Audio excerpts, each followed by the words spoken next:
Fala pessoal, o GM Evandro aqui, bora pro nosso vídeo de hoje para mais um episódio da série Na Busca dos 3.000 de rating nas partidas de Blitz aqui do Chess.com, as partidas de 3 minutos. Essa aqui é uma série bem interessante que eu acabo enfrentando mais titulados, enfrento mais grandes mestres numa frequência maior do que nas partidas de 10 minutos.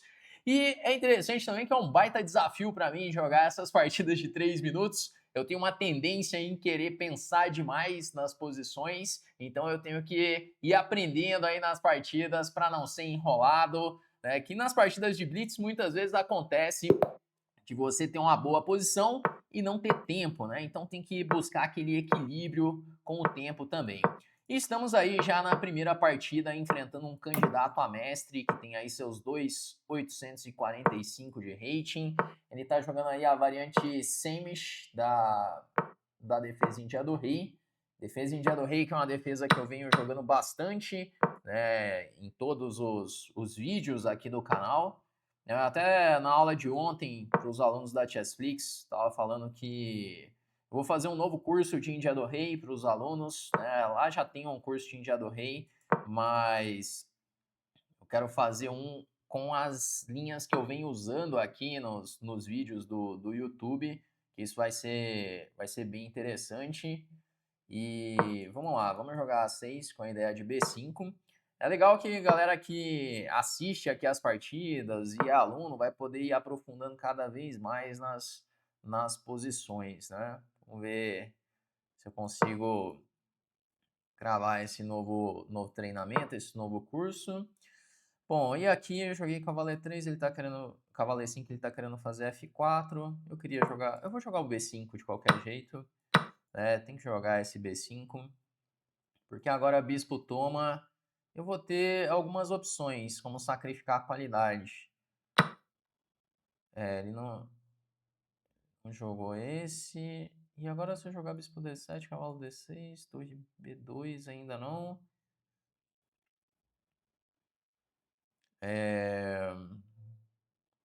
Aí, olha só, eu pensando de novo aqui, né? Eu falo, não vou gastar tanto tempo pensando. De repente eu tô pensando já.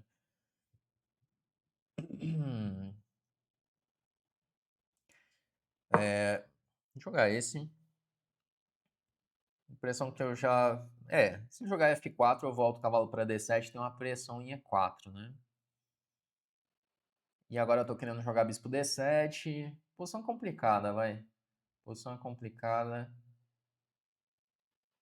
No sacrifício de peão ele coloca uns problemas práticos aí para ele resolver já. Certo, ele tá querendo jogar cavalo C3.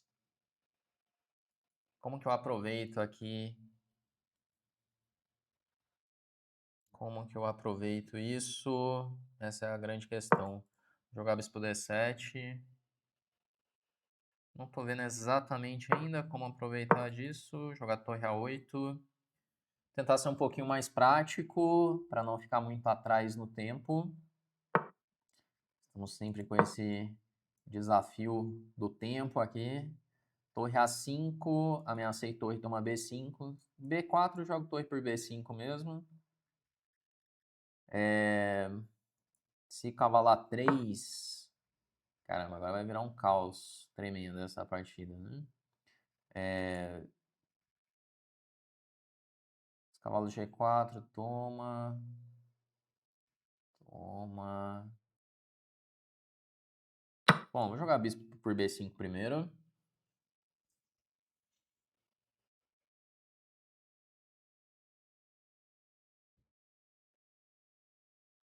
Porque agora cavalo por B5 tá caindo em E4, né? Com a sensação que o último lance dele não foi bom, que vai ficar muita coisa pendurada. E o rei tá bem exposto também. Tem a impressão que vai surgir bastante tática aí nos próximos lances.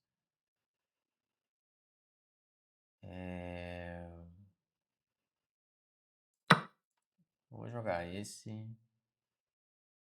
Porque agora bispo B5 eu vou ter duas opções, né? Eu posso tomar em E4, eu posso tomar em B5. Esse aqui parece ainda mais forte, cavalo E4. E agora eu jogo torre toma B5. Tô ameaçando E4, tô ameaçando torre B2. Temos essas peças aqui na coluna E meio penduradas, né? Jogar um torre B3. E agora eu posso fazer C4, atacando a dama, atacando o bispo de E3. Ele vai levar um dama por E3 cheque. E agora a torre B2. Mais uma peça atacando E2. Vai cair uma peça inteira agora. Pô, ganhamos aí uma partida boa de ataque na defesa em dia do rei, explorando o rei do adversário no centro. Vamos lá fazer a revisão dessa partida. Partida interessante aí para revisar. Primeiro, vamos ver como é que ficou essa precisão. Será que foi daquelas que fica 60% de precisão ou será que foi um pouco melhor? Vamos ver aqui. E temos aí 72 de precisão para o meu adversário, 88,4 para mim. Ele ficou tentando jogar aquele F4, expulsando meu cavalo de E5, mas com isso ele pagou um preço alto, que foi manter o rei no centro, né? Então jogamos aí a defesa em dia do rei contra essa variante Semish, quando ele joga com F3. É algo característico da variante, o rei ele leva mais tempo para entrar em segurança, por isso que o preto ele tem que jogar com energia para já criar algumas ameaças rápido, né? Então joguei C5, atacando o centro, E6, e vira aí uma estrutura de Benoni moderna, onde eu tenho a maioria de peões na ala da dama, então eu quero avançar B5 em algum momento.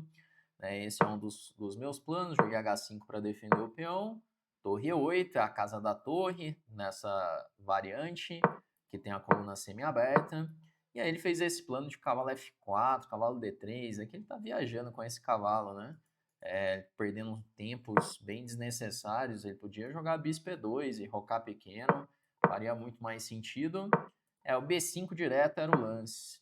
Eu fiquei de olho nisso. Se cavalo toma, eu vou ter algum golpe já? Cavalo toma, peão toma. E aí bispo H6. Eu fiquei com essa sensação de que teria o B5, mas eu não vi essa ideia. Caramba, mas é uma ideia difícil demais, né? Você sacrifica a peça e segue jogando, assim. Nossa, nem ferrando que eu ia ver essa ideia. Cavalo B6 no final.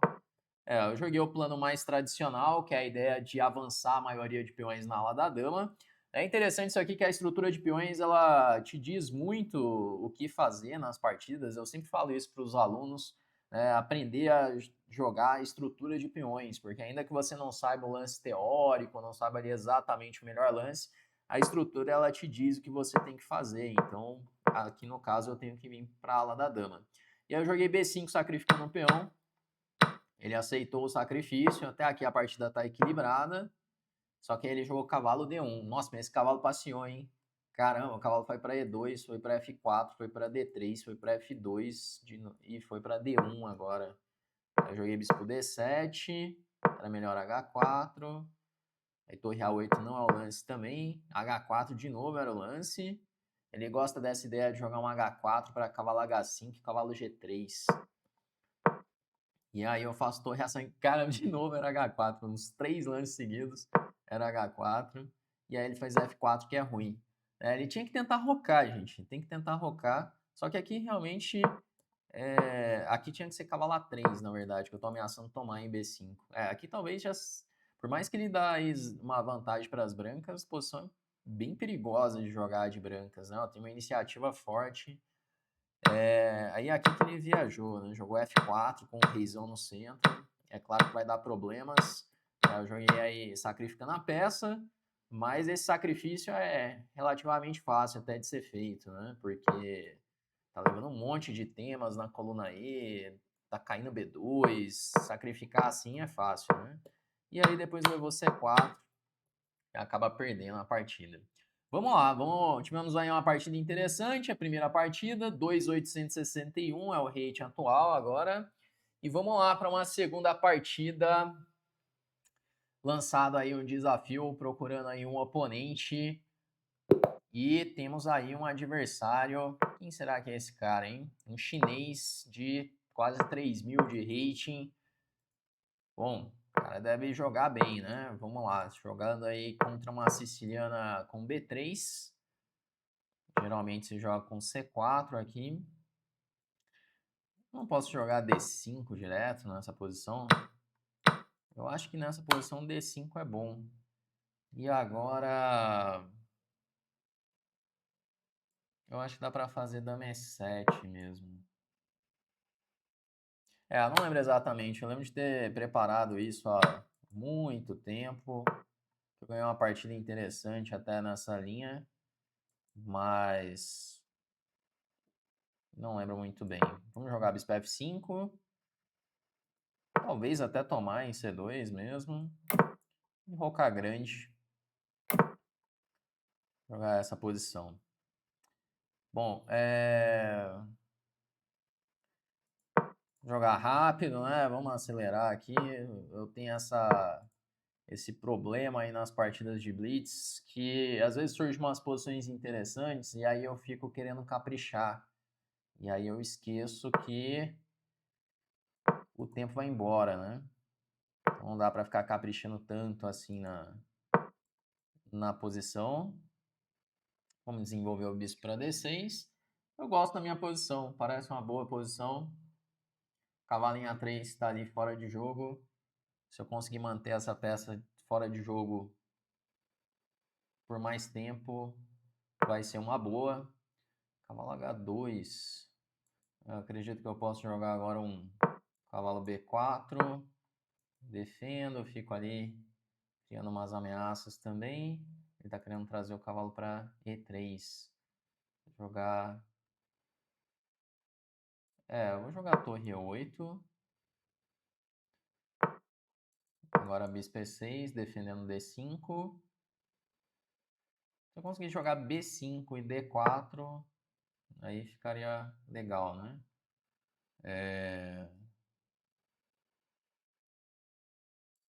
Bom, vou voltar esse cavalo para C6.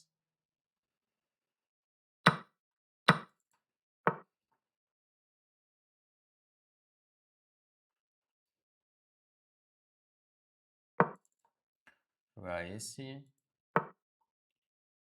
Agora cavalo E5, ameacei cavalo D3. Por G4.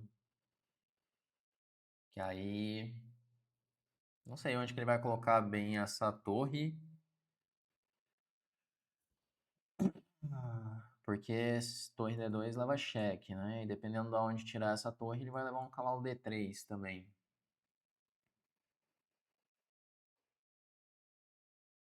Acho que a posição ficou um pouco difícil aí pra ele.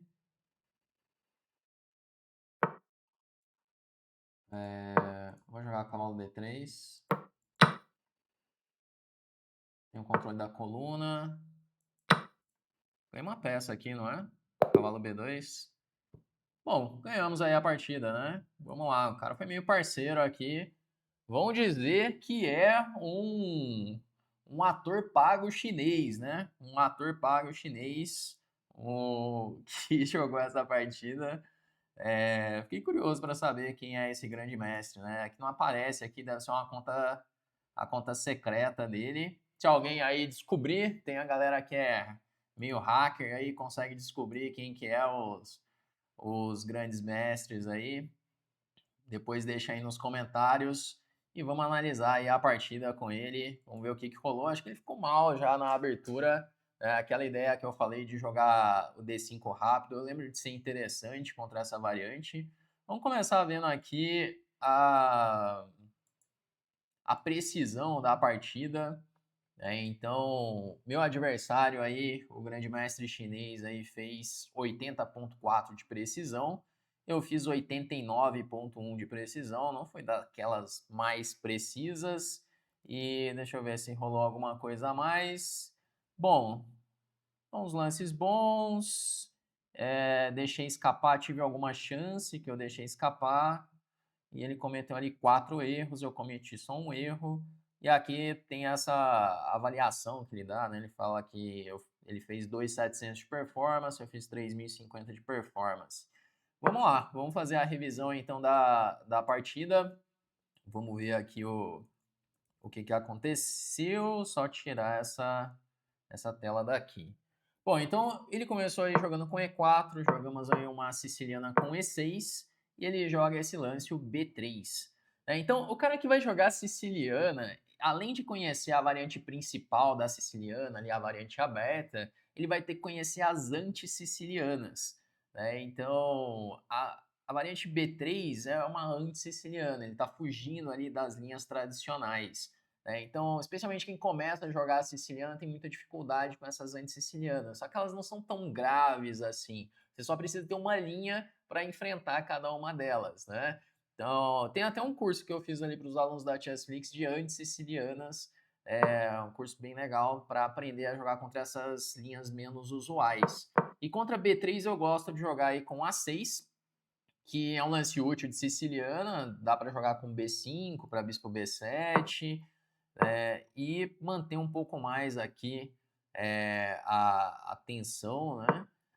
Porque se eu jogo o cavalo C6 muito rápido, ele tem bispo B5, que acaba sendo uma boa para ele trocar esse bispo pelo cavalo. Então eu jogo A6 para depois desenvolver esse cavalo para C6, essa é uma das ideias. Aí ele jogou G3 e D5 é o melhor mesmo. Eu lembro de analisar isso, que aqui tem algumas ideias, né? Por exemplo, se ele joga D4, peão toma, cavalo toma, aqui por mais que seja estranho, o lance dama F6 é um lance mais forte, porque esse lance é totalmente contra-intuitivo, desenvolver a dama rápido assim, mas o preto ele tá jogando bispo C5 agora, e tem o tema do bispo de B2 no ar, tem uns temas em F2, então esse lance já dá uma vantagem para as pretas, e então não é legal. E se jogar com C4, aí sim, é o lance mais usual, né? É o lance mais forte da posição para dificultar D5. E eu lembro desse G3, D5 ser uma boa alternativa.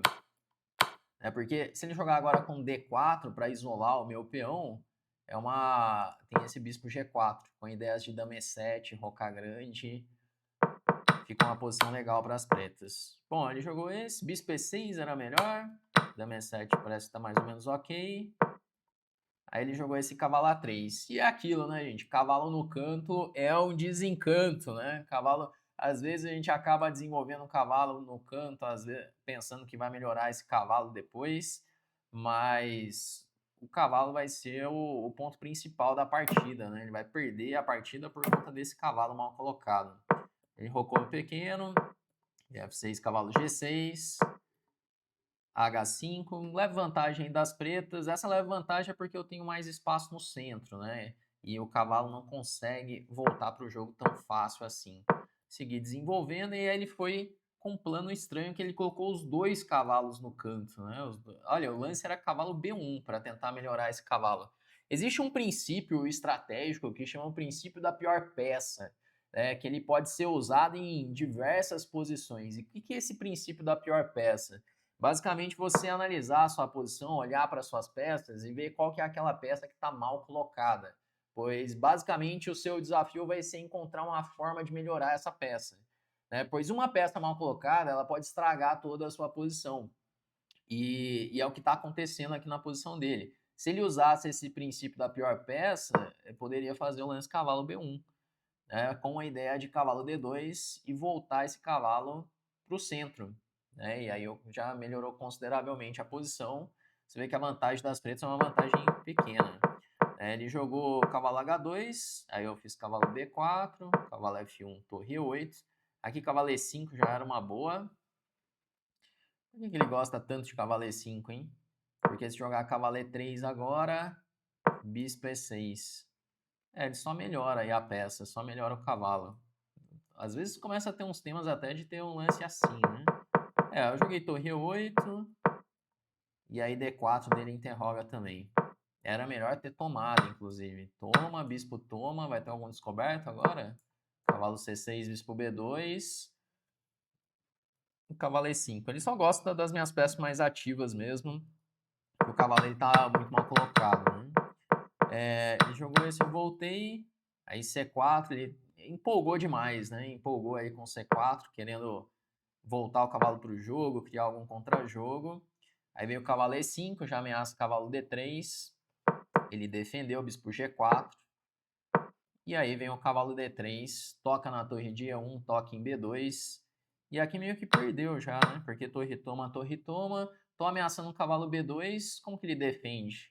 Ele teria que jogar cavalo C2, eu acredito que seria o único. Por exemplo, cavalo C2, só que aí torre E2 também, né? Ele recomenda até tomar, e agora a torre E2, ameaçando assim E2. Se jogar bispo F1, torre D2 e ameaça D3 de novo. Ele já até entrega a peça.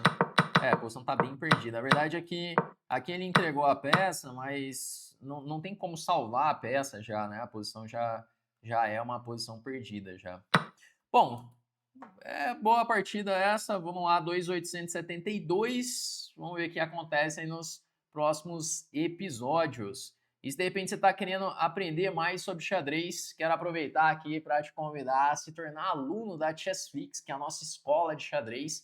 Lá você tem aulas comigo e um time de grandes mestres. Lá na Chessfix nós construímos as nossas trilhas de treinamento, que saem desde o nível 0 até o nível de mestre. Basta você ir seguindo ali todas as aulas, exercícios, para você ir evoluindo no jogo. E esses cursos de aberturas que eu falei, eles estão todos disponíveis lá para quem é aluno da Chessfix. Assim você vai aprendendo aqui no YouTube, vai aprendendo comigo e lá vai aprofundando também. O link para se tornar aluno está aí na descrição, é só você fazer seu cadastro, entrar para a nossa lista de espera. Fazendo parte da lista de espera, você ainda se torna aluno com uma condição especial, recebe uma série de bônus exclusivos, beleza? Bom, então é isso, galera. Vamos chegando ao final desse vídeo de hoje. Se você gostou, deixe seu like aí no vídeo. Se você ainda não é inscrito no canal, já aproveita para se inscrever. Todos os dias tem vídeos novos por aqui. Vamos encerrando e até a próxima.